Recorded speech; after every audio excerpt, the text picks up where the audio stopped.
Vamos então com a última parte do nosso primeiro dia do Congresso No Fire Brasil, nessa parte da tarde. E agora nós vamos dar uma inovada, vamos fazer um pouco diferente. Não vai ser uma palestra como você acabou de ver hoje durante todo o dia. Vamos bater um papo agora com dois especialistas e um convidado muito especial. O nosso primeiro convidado, que quero chamar aqui para dar o seu boa tarde, Lúcio Flávio. Boa tarde. Boa tarde a todos. Obrigado pelo convite aí, Paulo. Agradecer aos organizadores, participantes. Acho que é muito bacana a oportunidade da gente reunir aí tanta gente de tantos locais diferentes, tantas expertises diferentes para discutir esse tema aí de incêndios florestais que é comum a todos nós. Boa tarde, José Mauro Souza. E pessoal, boa tarde, tudo bem? Bom, primeiramente eu gostaria, de agradecer aí o convite para estar participando, estar cumprimentando aí também o Rafael, o Josébio e o Maicon pela apresentação deles aí, que trouxe informações valiosas aí para a gente e para todo mundo que está assistindo a palestra. Eu trabalho aqui na Suzano já há 12 anos, e meu cargo aqui é gerente de proteção florestal, e eu estou... Opa, travou. Travou a apresentação do... Bom, vamos esperar. Enquanto volta, o Zé Mauro volta, eu vou chamar agora o nosso convidado especial para bater esse papo com a gente, que é o Diogo da Quiro Digital, que foi o primeiro palestrante que abriu o nosso congresso de hoje. Boa tarde, Diogo. Ô, Paulo, tudo bem? Obrigado pela oportunidade aí de estar conversando um pouco mais com o José Mauro e o Lúcio, talvez intermediar aqui um grande bate-papo sobre esse tema, Fico bem feliz com todas as informações que foram trazidas dos outros palestrantes, informação nova atrás de informação. Então, fico bem feliz com o convite aí de intermediar esse papo para o Lúcio e o José Mauro. Então, vamos lá, eu pedi para a Luísa, nossa diretora, colocar nós quatro aqui na tela. Aí, todo mundo aqui, todo mundo presente, então, todo mundo ao vivo aqui agora. E nós vamos começar diferente. Ou seja, como eu disse, não vamos ter apresentação aqui, nós vamos conversar. Um bate-papo que você, que está nos acompanhando aqui no nosso chat, no YouTube, também pode participar, fazendo perguntas. Vamos fazer um grande bate-papo aqui. Eu quero já abrir a palavra para você, Diogo. Eu sei que você está recheado de perguntas para fazer para esses dois nossos belíssimos convidados aqui. É com você, Diogo. Legal. Eu não vou assumir o papel de entrevistador aqui só vou levantar algumas bolas que a gente conversou. E é bem importante que o pessoal de casa também possa lançar outras perguntas e a gente vai fazer nossas conversas. Eu queria começar de antemão, eu queria escutar um pouco mais de vocês e que vocês pudessem falar um pouco mais da história de vocês dentro da Suzano. Falar um pouco, claro, quem não conhece a Suzano, mas falar um pouco da Suzano e contar um pouco da história de vocês dentro da Suzano e o papel que vocês atuam hoje dentro aí da área. Vamos começar então com o Zé Mauro, que o Zé Mauro picotou lá, tem um problema de queda de áudio lá. Zé Mauro, você é o nosso primeiro. A palavra é sua. Opa, então vamos lá, de novo. Bom, eu trabalho na Suzano já há 12 anos, eu iniciei lá na Bahia, em Mucuri, trabalhei por 5 anos lá, em diversas operações aí, e depois passei aqui para o Maranhão, já fazem 7 anos que eu estou aqui no Maranhão. Eu trabalhei, que eu falei, em diversas áreas aí dentro da empresa, desde o viveiro de mudas, na minha carreira, em outras empresas, no abastecimento, na colheita, na silvicultura, e agora já fazem aí aproximadamente 3 anos que eu estou trabalhando aí na área de proteção florestal, Eu atuava até alguns meses atrás somente aqui no Maranhão, e há alguns meses aí a gente vem atuando aí de maneira corporativa aí em todos os estados aí onde a empresa tem atuação. Legal. E você, Lúcio? Eu acho que o Diogo colocou aí até interessante, que ele falou para falar um pouco da nossa história e da história da Suzano, Então, no meu caso, as coisas meio que se misturam. Eu comecei em 2002 na Aracruz Celulose, e aí desde então eu iniciei na área de segurança, e aí em 2009 a gente teve a fusão da VCP com a Aracruz, que gerou a Fibra, e mais recentemente agora a gente teve a fusão da Suzano com a Fibra e gerou a Suzano SA. Então, estou desde 2002 sempre na área de segurança, já passei todas as frentes da empresa na área de segurança, então já trabalhei nas unidades industriais, nas florestas, também na área portuária, e agora eu estou ocupando uma função que, assim como o Zé, aí, focada em incêndio, é corporativa em relação ao que a gente chama de inteligência patrimonial, que basicamente é a segurança patrimonial, mas focada nas áreas florestais, dentro de uma atuação mais voltada para planejamento, estratégia e inovação. Legal, Lúcio. E hoje de manhã a gente falou sobre os riscos relacionados a fator humano no processo, né? Então, até alguém colocou no chat lá, né, Paulo, que tinha uma área lá que 99,9% estava relacionado à ignição humana, né? A gente sabe que tem muita gente que sofre bastante com isso. As áreas lá de São Paulo sofrem bastante, sul da Bahia, enfim.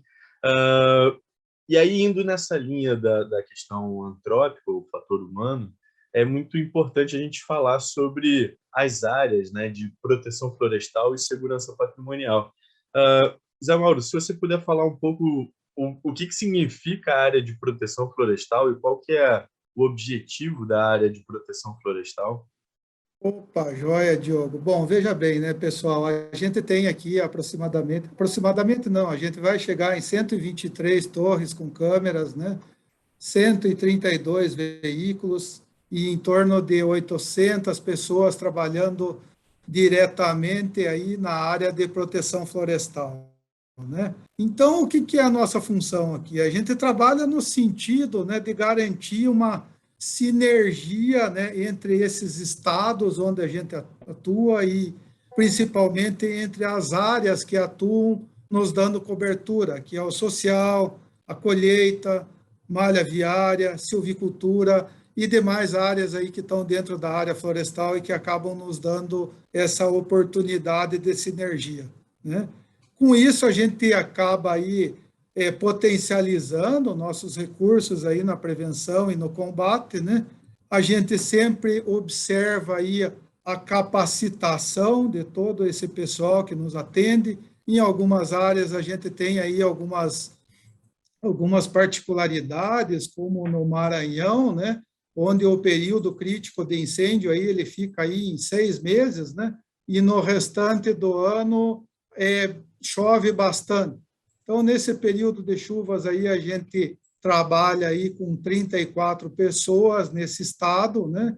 E muda para quase 200 pessoas no período crítico.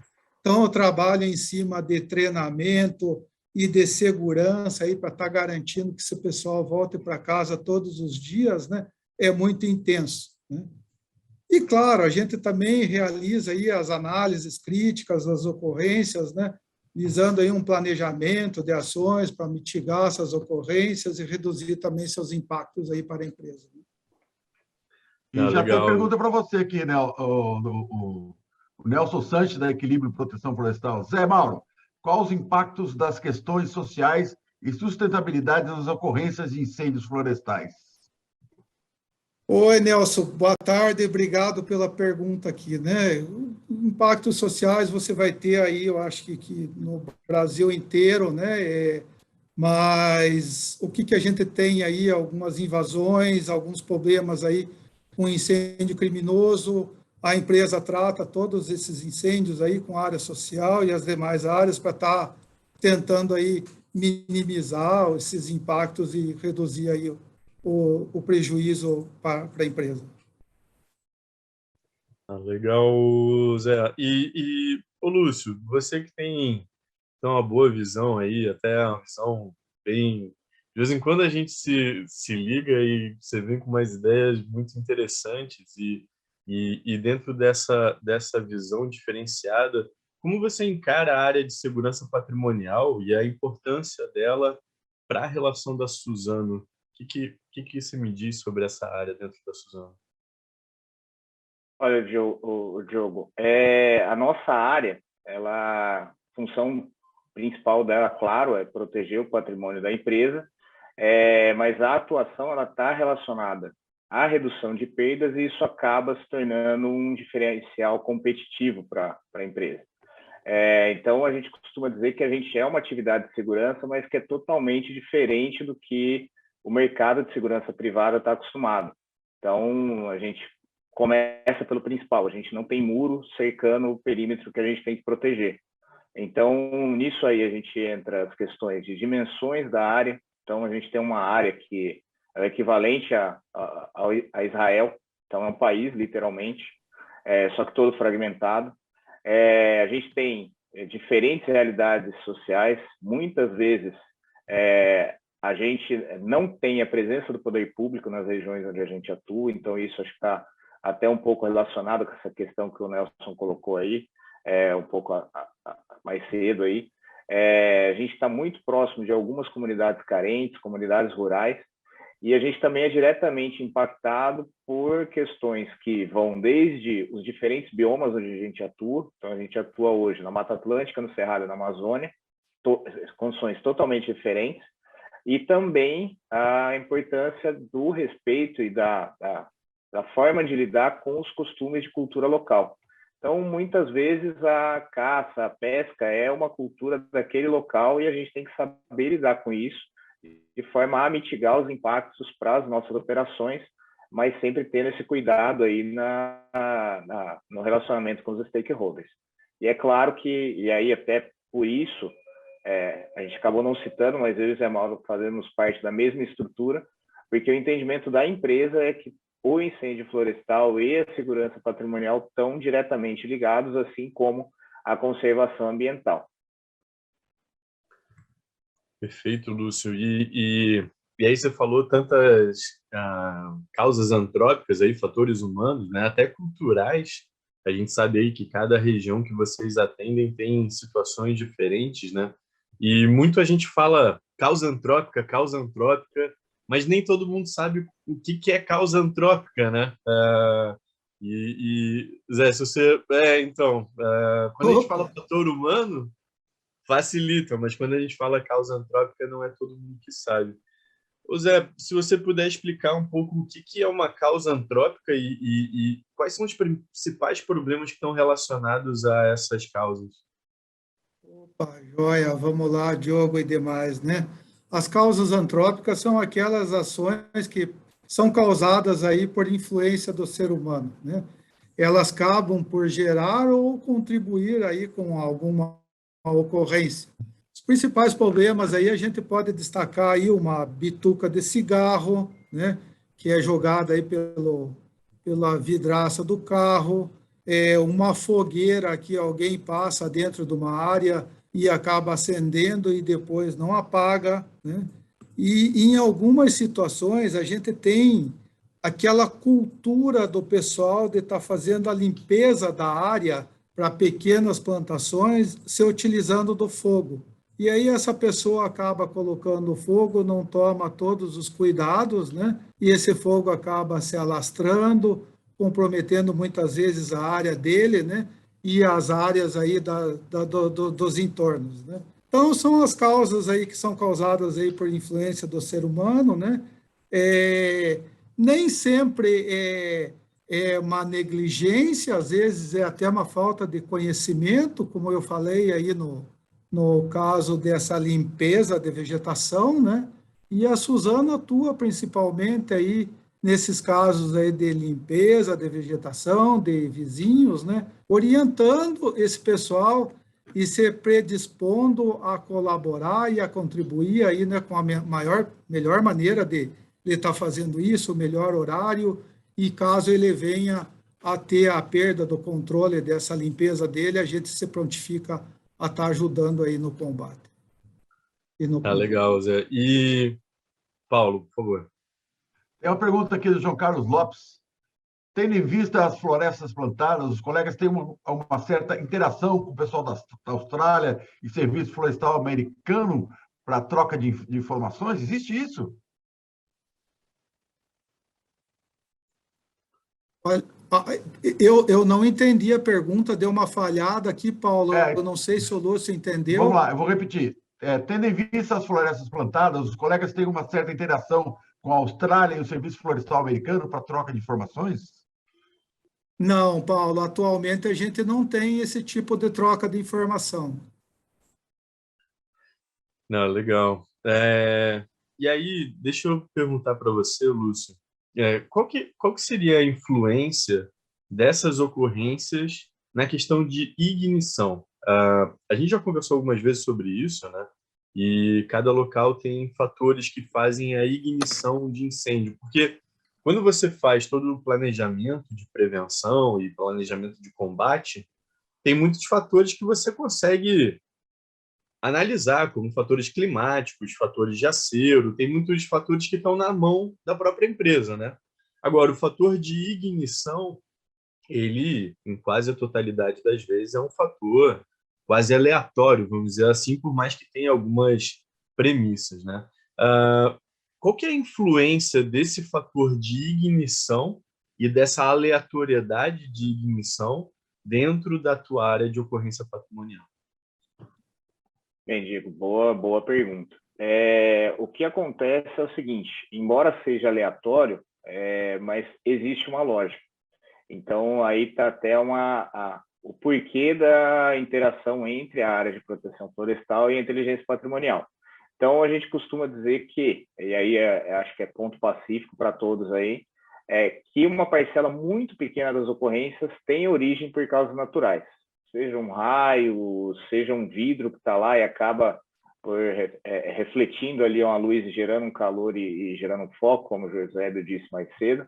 Mas a maioria absoluta das vezes essas ocorrências estão relacionadas à situação que está voltado para a presença de pessoas, para a prática que não são autorizadas.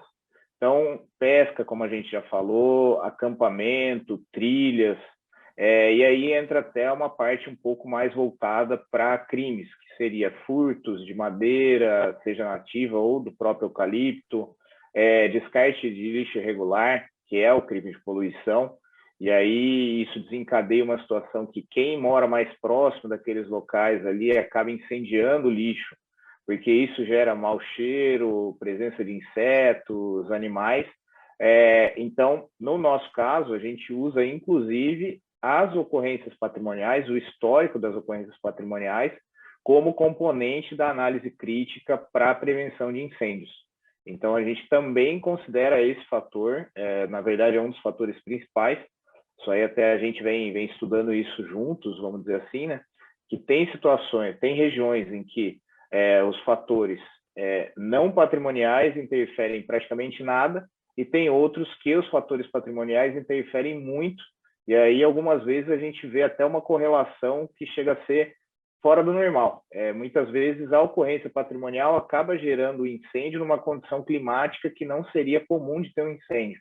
Então, muitas vezes você tem situações que chove durante alguns dias, você tem ali uma umidade relativa do ar alta, mas que mesmo assim ocorre um incêndio, e aí ele está diretamente ligado a essas questões patrimoniais.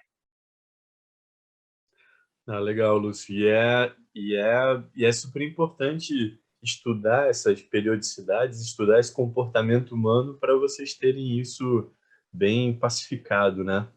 E aí, entendendo esse processo, Zé, entendendo essa importância, quais são as estratégias que a Suzano está adotando para melhorar essa questão das operações em relação à prevenção e combate?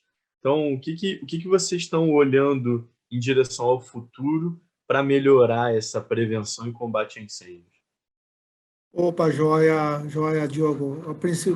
Além, né, da tecnologia, de detecção, de tempo de deslocamento, enfim, tudo mais, né?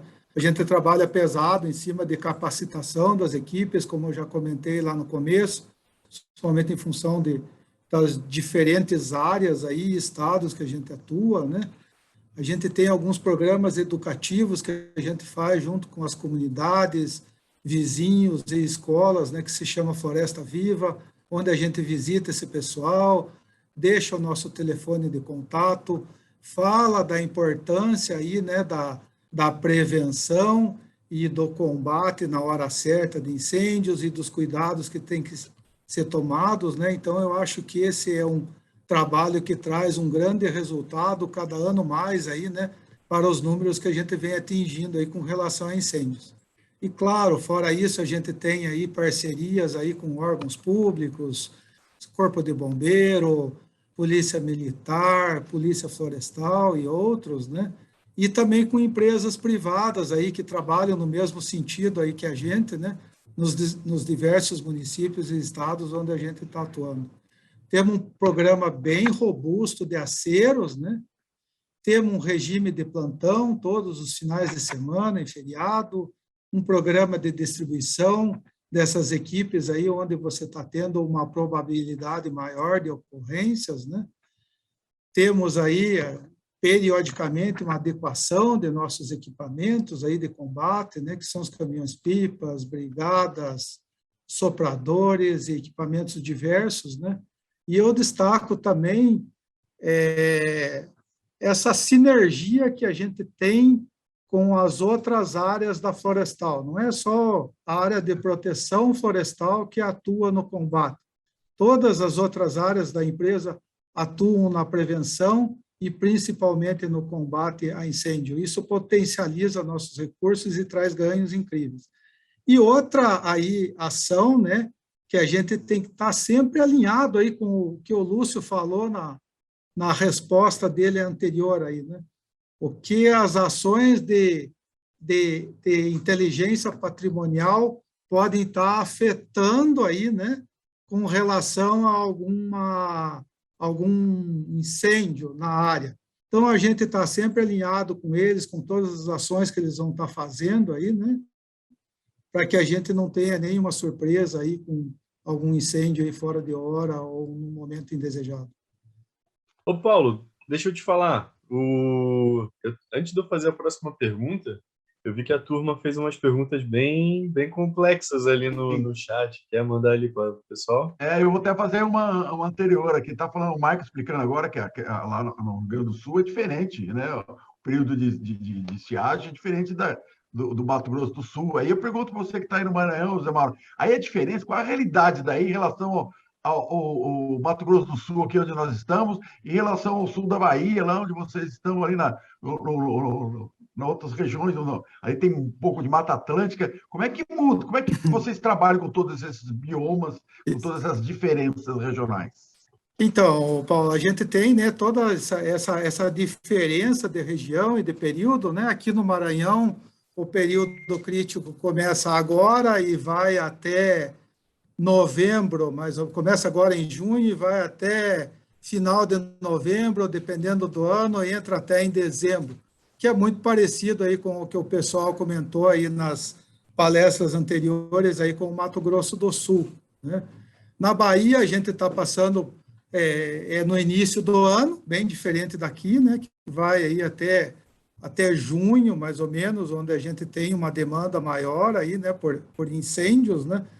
E o que a gente faz para isso? A gente procura trabalhar, né, com esse pessoal nesse período que você não tem tanto problema com incêndio, né, para eles estarem fazendo outras atividades aí dentro da área florestal, né, plantio, uma irrigação, combate à formiga, para que a gente mantenha esse time sempre por perto e para a hora que você precisar deles aí na hora do combate, eles já têm preparados e treinados, né, para estar fazendo essa operação aí da melhor maneira possível, né?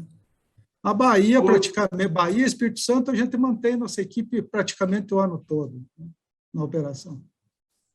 O Zé Carlos Lopes, florestas plantadas têm um combate bem diferente, por ser também um incêndio de copa. Como vocês veem esse trabalho? Paulo, eu não entendi quem fez a pergunta, né? Mas o João Carlos Lopes, né? Florestas plantadas tem um combate bem diferente do incêndio na pastagem e tal, que eu entendi. Porque também é um incêndio de copa.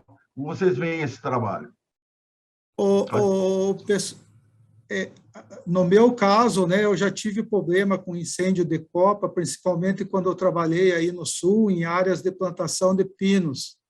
Eu posso confessar para vocês aqui que nas áreas da Suzano, de eucalipto, eu desconheço, né, pelo menos nesse período que eu estou aqui, de a gente ter tido algum incêndio de um porte de chegar a copa e tá um incêndio mais pesado. Tivemos algumas ocorrências, claro, no Mato Grosso do Sul, ano passado, né, e que foi dado todo o tratamento aí com aeronave, aceros e tudo mais, o que a gente tinha aí de recurso disponível para aquele momento, né? Mas nas demais regiões aí a gente ainda não teve esse tipo de ocorrência. Ótimo. O Fábio Paixão dos Santos. Excelente explicação sobre ações antrópicas. Parabéns. E que o Carlos Renato faz depois, nas áreas plantadas, a principal vantagem é o acesso, devido aos talhões aceiros, exatamente. Isso. O Elevete pergunta, como se tem feito a gestão dos casos de incêndios causados por fatores humanos, fogo posto, quando é identificado o causador, como é que vocês fazem? Isso, a gente tem todo o procedimento aí que é recomendado pelo nosso departamento jurídico, né? A gente faz esse boletim de ocorrência, passa para o jurídico tomar aí as providências junto com a área aí de inteligência patrimonial, que faz toda a investigação, e aí é dado as devidas ações jurídicas aí para estar tentando minimizar esse tipo de problema e até penalizar o infrator. Agora a pergunta para o Lúcio, Humberto Jesus Eufrade. Como é o trabalho social da Suzano com as áreas vizinhas com menos recursos financeiros? Lúcio. Ótima pergunta. A Suzano ela tem um trabalho focado nessa questão social. Isso, inclusive, faz parte das metas de ESG da companhia. Então, eu não vou me recordar aqui, me desculpem, o teor exato da meta, mas a gente tem uma meta de contribuir para a retirada de parte da população, e aí, lógico, aquelas que estão mais próximas das nossas operações, da linha de pobreza. E isso acontece como? Com a criação de projetos sociais, nos quais essas comunidades são as participantes. Então, isso envolve plantio comunitário, isso envolve apiário, isso envolve capacitação, e também a gente tem o modelo de recrutamento que a gente busca. Isso, inclusive, acontece nas áreas de proteção florestal e de inteligência patrimonial, de recrutar as pessoas dessas comunidades.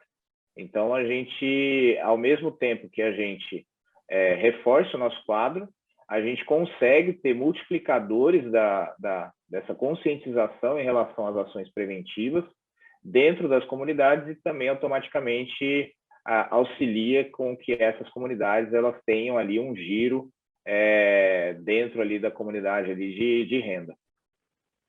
Tá, Zé Maura, para você agora, o Lucas Costa. Boa tarde, sou engenheiro florestal aqui no Maranhão. Gostaria de saber qual a extensão da área que fica sob a tutela da proteção florestal de vocês. Joia, Lucas, boa pergunta, né? A gente fala Maranhão, mas na verdade a gente atua nos 3 estados, né? Nós temos atuação aqui no Maranhão, no Pará e no Tocantins, né? Então, se você pegar aí de uma ponta na outra, a maior distância aí deve estar dando em torno de 740 quilômetros, que pega lá o Pará até o Tocantins, e a gente tem operações em todo esse raio, né?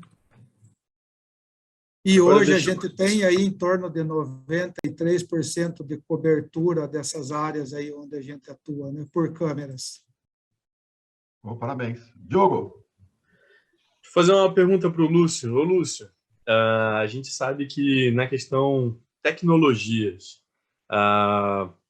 mais importante é o planejamento do manejo integrado como um todo, né, Lúcio? Eu acho que não existe uma bala de prata, foi falado isso várias vezes, né? Você tem boas tecnologias que te auxiliam em determinados momentos da cadeia de combate e prevenção de incêndios, né? E eu sei que você e Zé são defensores de tecnologia, tanto é que da turma que vai palestrar aqui, vocês têm coisa com quase todo mundo aí já, né? Então, isso é um elogio. Então, mas eu queria entender aí quais são as tecnologias que a Suzano está adotando para melhorar a capacidade de prevenção e detecção e como vocês encaram a comunicação dessas tecnologias com o dia a dia de vocês, porque essa tecnologia tem que se transformar em ação, né? Então, como você encara a tecnologia e como você está transformando essas tecnologias em ações diárias? Legal. Boa provocação aí, Diogo. Primeiro, claro, acho que é notório, até pela posição de mercado, a Suzano tem inovação no DNA dela.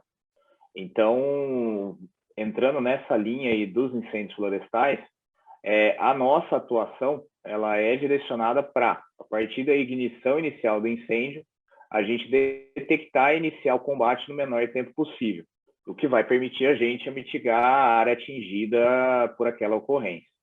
E aí, nesse sentido, a gente, como você bem colocou aí, mesmo que em forma indireta, a gente tem um leque de tecnologias que nos apoiam para chegar nesse entregável. Então, a gente sempre está acompanhando de perto o mercado e o que tem de novas soluções. Então, a gente, no início da década passada, a gente foi na área florestal, das produtoras de celulose, talvez a primeira que implantou câmeras em substituição a torristas. Hoje a gente tem aí, não me lembro o número exato, mas a gente deve ter cerca de 98% das torres com câmeras e não mais com torristas. A gente tem pequenas exceções, mas o resto é tudo já com câmeras. E aí agora a gente já está na fase aí de buscar soluções, no caso das próprias câmeras, com a detecção automática embarcada, que isso daí é uma coisa que está avançando mais recentemente, porque até pouco tempo tinha já essa detecção, mas essa detecção não era tão assertiva. Então, a gente já encontra soluções no mercado que dão a assertividade que a gente imagina como ideal. A gente também está trabalhando, e aí, inclusive, com a Aurora Tech aí, na detecção satelital, e aí sob o viés de que essa detecção satelital ela é complementar à detecção de câmeras. Então, a gente utiliza ela com foco em ter uma segunda opinião, digamos assim, ter um complemento de cobertura em áreas onde elas ficam mais distantes, e aí a relação custo-benefício para a gente plantar uma torre, ou mesmo infraestrutura, impedem isso, ou mesmo regiões como a gente tem operação no Vale do Paraíba, em São Paulo, quem conhece sabe que é uma região com um relevo extremamente acidentado. Então, a gente utilizar a câmera nessa condição geraria um grande problema em relação à localização exata, por causa de dificuldade de triangulação. E aí a gente também vê outras tecnologias, que, como eu já disse, já tem algumas, então uma que eu esqueci de citar é o rastreamento dedicado da posição das equipes, então a gente usa isso aí na distribuição, e a gente vê também outras, como é a solução que a gente está vendo aí junto com a Kiron, de risco dinâmico de incêndios. Então a gente coloca sempre que é dinâmico exatamente porque é o diferencial, da gente não ter aquele risco que a gente olha no início da semana e ele vai permanecer estático ao longo do período.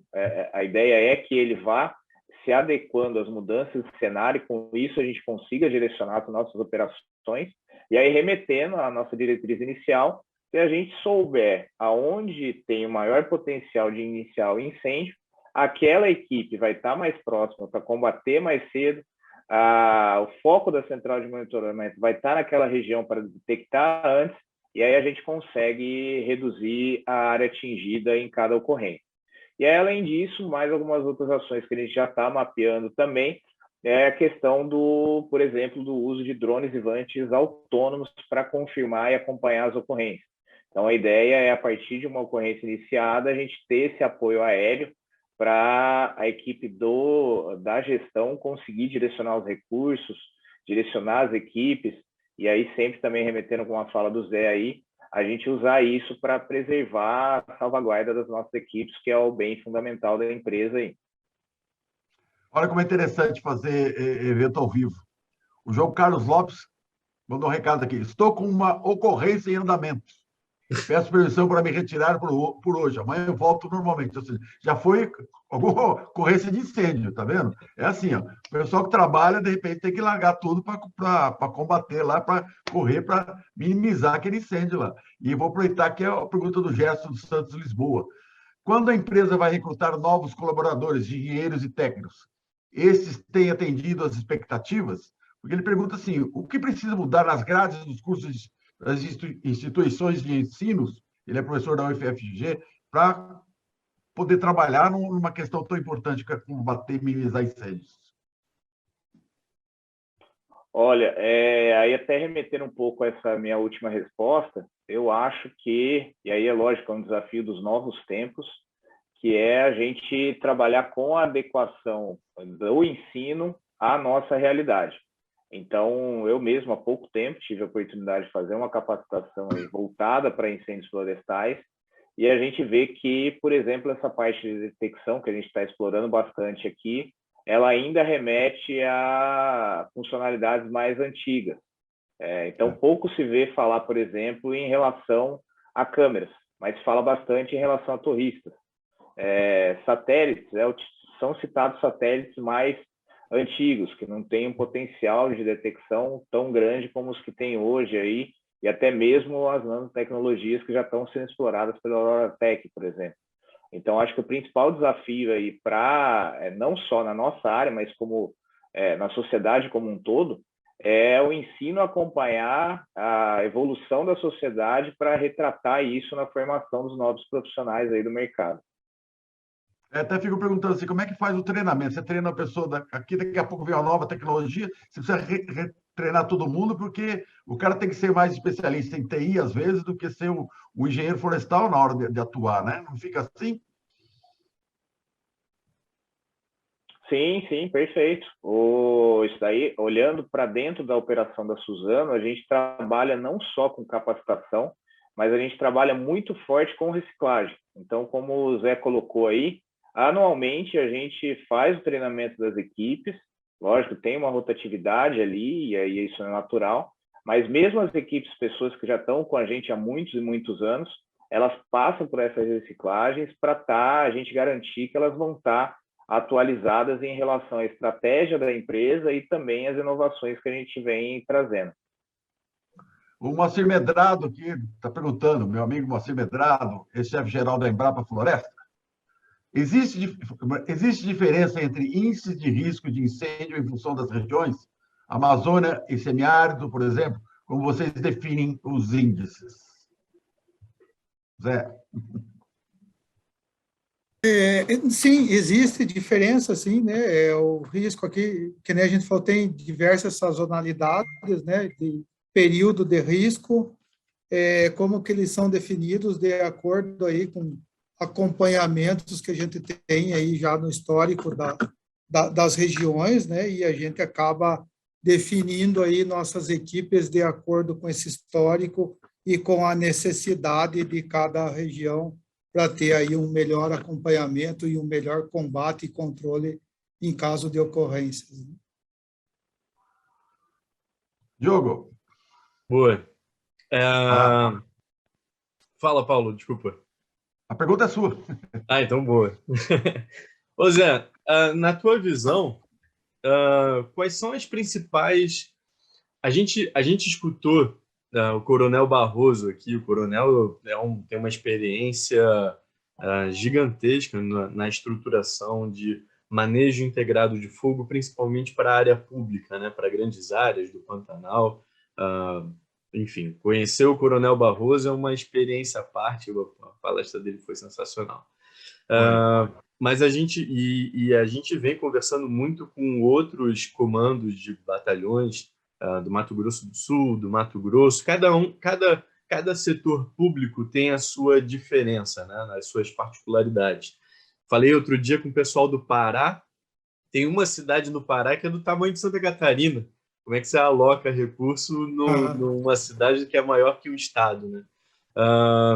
E aí, ponderando essas questões públicas e privadas, como é que você vê as principais diferenças entre os desafios privados de uma área como a de vocês, que é monumental, para o setor público. E aí eu vou acrescentar, como estar próximo, público-privado, para melhorar ainda mais o combate e prevenção de incêndios florestais. Joia, Diogo. Você falou de Pará, recentemente, inclusive, a gente teve uma palestra aí junto com o pessoal do IPANA, Instituto de Pesquisas da Amazônia, né, onde a gente até tocou nesse assunto. Mas, com relação ao poder público, o que a gente percebe, né, que tem muita restrição de recursos, né, e principalmente, e consequentemente, aí você tem uma estrutura não tão adequada, né? Isso acaba causando aí uma certa dificuldade, principalmente na detecção precoce e no início imediato desse combate aos incêndios, né?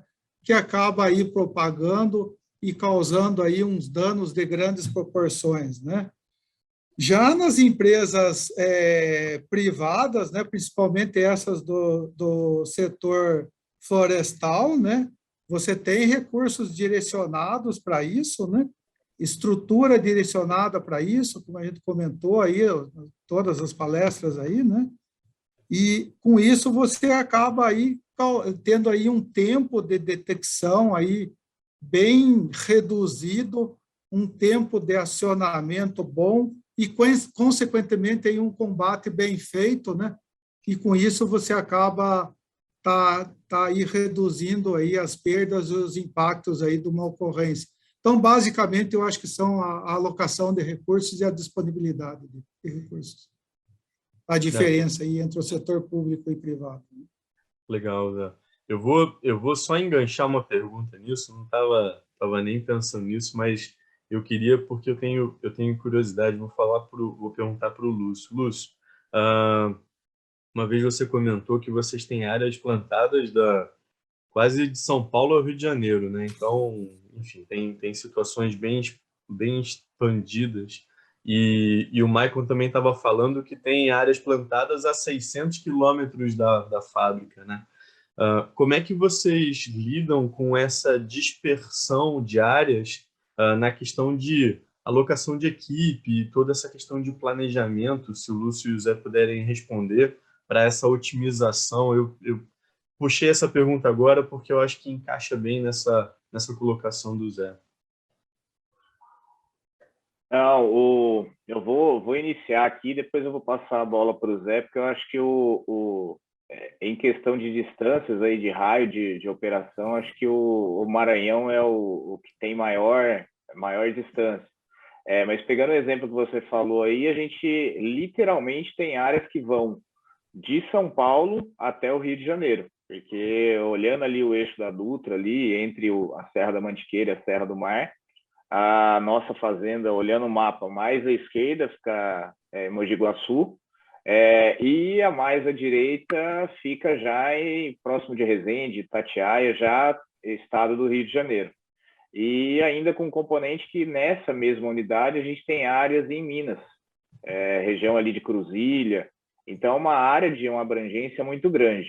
E aí eu acho que entra, remetendo a uma das primeiras colocações do Zé lá atrás, as sinergias, porque a gente tem as sinergias com a operação florestal, inclusive nesse aspecto, porque a gente tem bases distribuídas em regiões estratégicas, e dali a gente consegue atuar mesmo nessas regiões de maior distância.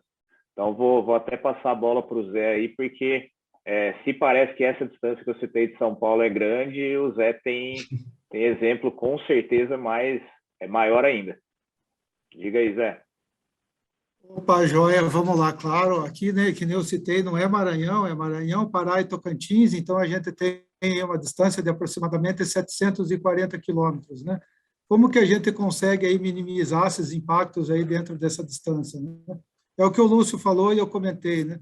A gente tem uma sinergia muito forte com todas as outras operações da empresa, né? Principalmente colheita. Colheita tem equipamentos que hoje aqui estão todos os equipamentos de lavagem, os caminhões de lavagem de equipamentos estão todos preparados para fazer combate com kit LGE, os caminhões de malha viária, os caminhões de silvicultura. Então, basicamente, ao longo desse percurso, aí a gente tem gente que pode estar atuando aí muito rapidamente no combate. Mas, assim, eu quero destacar também essa aproximação que a gente conseguiu aí com os vizinhos das áreas, com os confrontantes, né? Então, a maioria deles tem o nosso contato, hoje está muito fácil, né? Você tem WhatsApp, você tem telefone celular. Então, a maioria dos incêndios aí onde a gente tem, que pode ter dado aí algum problema aí de detecção, né?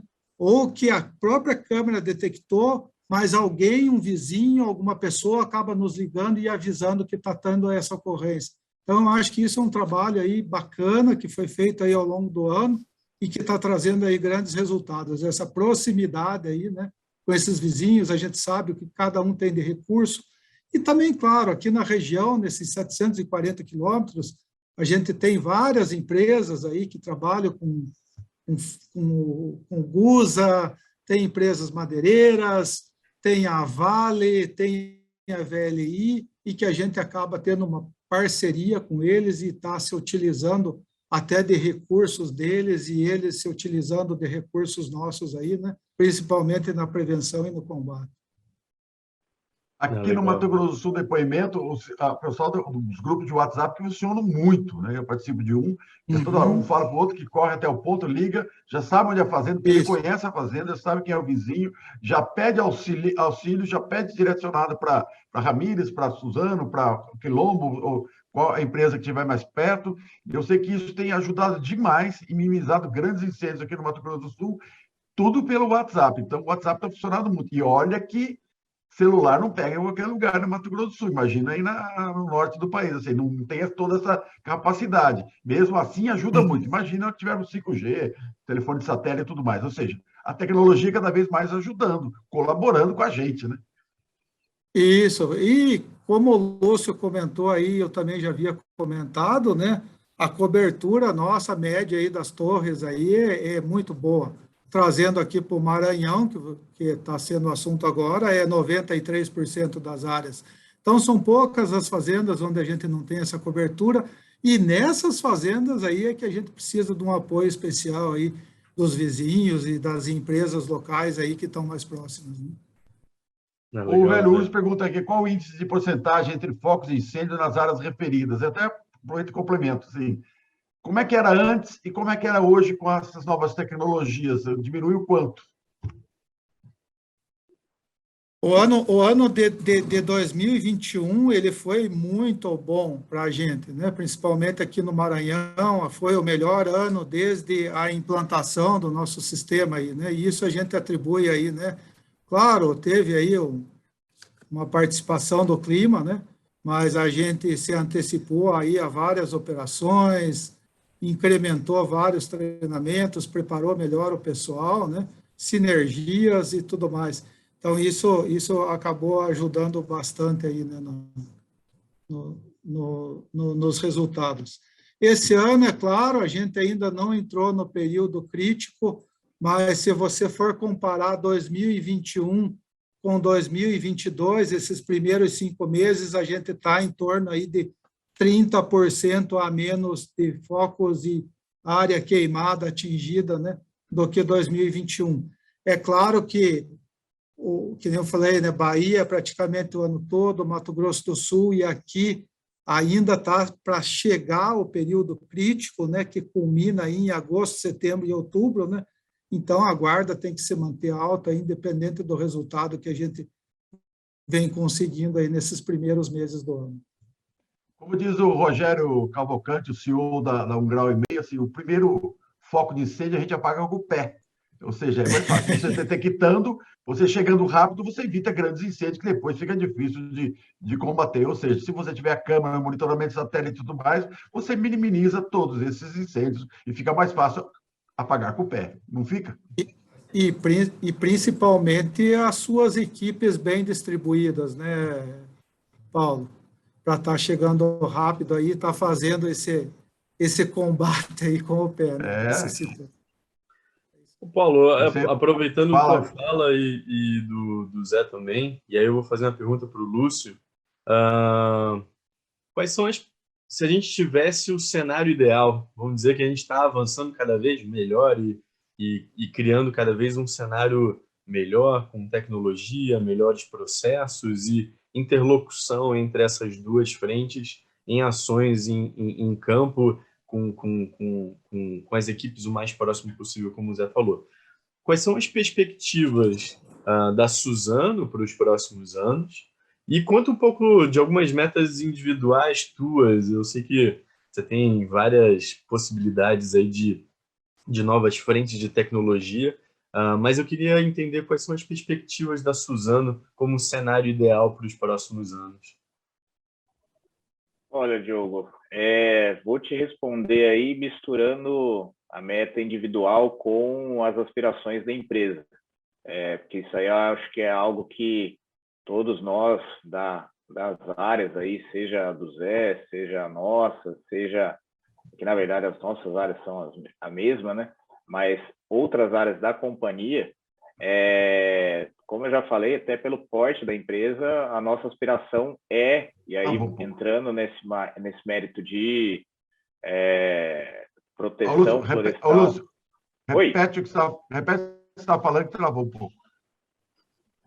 Tá, vou começar de novo aí. Em relação, remetendo à questão de incêndios florestais e de proteção patrimonial, até pelo porte da Suzano, a aspiração que a gente tem é de ser referência mundial, seja nas ações de proteção, seja nas questões de conservação ambiental ou de incêndios florestais. Isso daí tudo, lógico, abrangendo a atuação estratégica, preventiva e as ações operacionais. Então, eu até costumo brincar com o pessoal que o sonho é o dia que a gente não precisar detectar a ocorrência.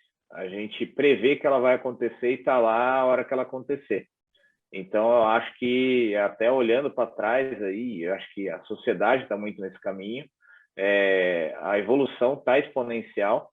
Então, eu acho que o que a gente conseguiu avançar nos últimos 10, 15 anos, a gente tem potencial para avançar pelo menos o dobro aí num espaço de tempo muito menor, e é isso que a gente está perseguindo aí como próximos passos para a nossa operação. Legal, Lúcio. Mais alguma pergunta, Diogo? Não, é isso aí. Eu acho que a gente vai conseguir fechar certinho no horário. Chave de ouro, um horário, né?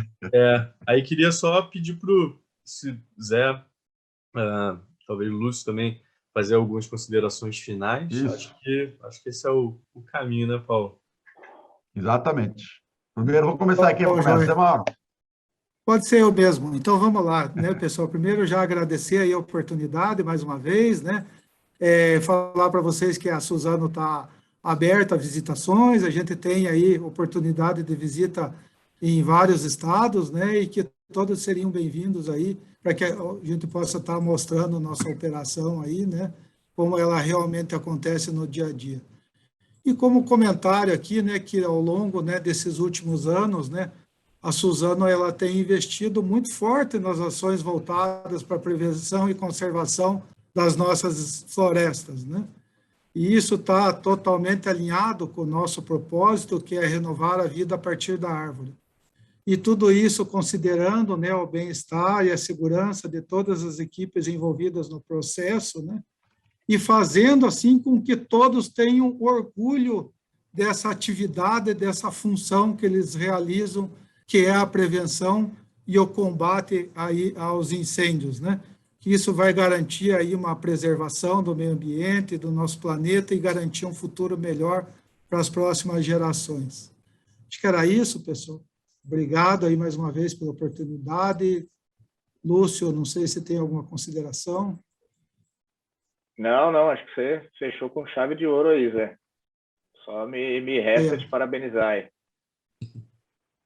Oi, tem o pessoal comentando aqui, ó, o Hélio Rui, excelente palestra de todos os envolvidos. Zé Mauro de Almeida, obrigado. Foi excelente o debate. O Beto Jesus Eufrade, senhores, parabéns pelo evento, obrigado pelas palestras e informações. Luiz Alberto Batista de Moraes, conhecimentos memoráveis. Todos os palestrantes estão de parabéns. Carlos Renato, excelente palestras. Até amanhã, até amanhã.